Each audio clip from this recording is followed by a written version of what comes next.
Hello everyone, आप देख रहे हैं वीटेक और आज की इस वीडियो के अंदर मैं रिव्यू करूंगा स्कलकैंडी S2D UFZ 385 ईयरफोन्स का। और अगर आप इस चैनल पर नए हैं तो जरूर से इस चैनल को सब्सक्राइब कर लीजिए क्योंकि मैं इसमें ऐसी वीडियोस लेकर आता रहता हूं।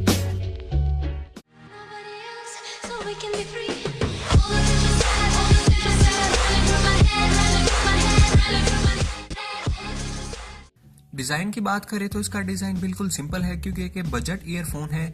इसको बनाने के लिए प्लास्टिक का यूज़ किया गया है। दोनों ईयरफोन्स प्लास्टिक के बने हैं, पर ये चीप प्लास्टिक नहीं है। अगर आप इसको होल्ड करेंगे तो ये बिल्कुल भी चीप प्लास्टिक फील नहीं करता। इसके अंदर आपको कोई माइक नहीं मिलता। अगर आपको माइक चाहिए तो आपको इसका अपग्रेड वर्जन खरीदना होगा, वो इससे थोड़ा सा महंगा है। वायर क्वालिटी की बात करें तो कोई फ्लैट वायर नहीं है, ये राउंड टाइप वायर है। ये थोड़ा रबर फील करता है, थोड़ा स्ट्रेचेबल है और इसमें आपको मिलता है 3.5 mm का जैक और इसकी वायर क्वालिटी भी काफी अच्छी है।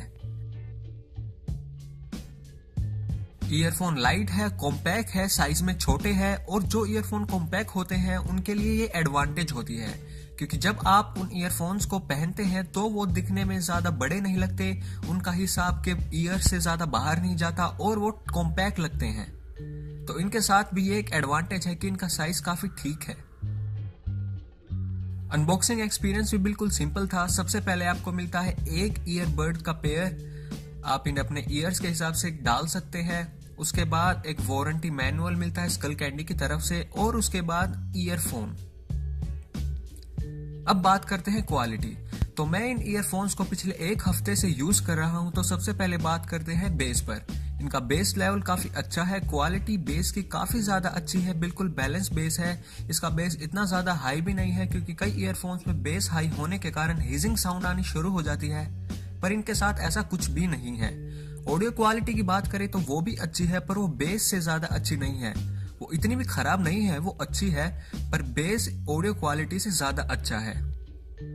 तो बात करें तो ओवरऑल क्वालिटी की, तो क्वालिटी इस प्राइस सेगमेंट को देखते हुए काफी ज्यादा अच्छी है और वैसे भी स्कलकैंडी की तरफ से है तो इसकी ऑडियो क्वालिटी और बेस अच्छा होना ही चाहिए। तो अगर आप एक बेस लवर है तो आपको डेफिनेटली एक बार इन ईयरफोन्स को चेक करना चाहिए। तो ऑडियो वाइज और बेस वाइज ये परफेक्ट है। और अगर आपको इनमें मिक चाहिए तो आपको उसके लिए इसका थोड़ा अपग्रेड वर्जन खरीदना होगा और उसके लिए आपको 100-150 रुपए ज्यादा देने होंगे। अब बात करते हैं परचेज डिसीजन की। तो अगर आपके पास ईयरफोन है जैसे Sennheiser CX180 या फिर ऑडियो टेक्निका CLR100 या फिर ऐसे ही ईयरफोन जो इन दोनों प्रोडक्ट्स के जैसे सिमिलर साउंड करते हैं, तो आपको इस स्पेसिफिक स्कलकैंडी ईयरफोन को खरीदने की जरूरत नहीं है क्योंकि इन तीनों में कोई खास डिफरेंस नहीं है। मैं Sennheiser और ऑडियो टेक्निका इन दोनों को पिछले 1 साल से यूज कर रहा हूं और इन तीनों में मुझे कोई खास डिफरेंस नहीं लगा कि आपको स्कलकैंडी के ईयरफोन के लिए आपको एक्स्ट्रा पैसे खर्च करने के लिए अपग्रेड करने की जरूरत नहीं है। पर अगर आप एक नया बजट ईयरफोन खरीद रहे हैं या फिर आपका पुराना ईयरफोन टूट गया है, आप नए की तलाश में है, तो ये ईयरफोन परफेक्ट है आपके लिए। तो आज की वीडियो में इतना ही। अगर आपको वीडियो पसंद आई इसे लाइक कीजिए, शेयर कीजिए और सब्सक्राइब कीजिए हमारे चैनल को क्योंकि मैं आपके लिए ऐसी वीडियोस लेकर आता रहता हूँ। मिलते हैं हमारी अगली वीडियो में।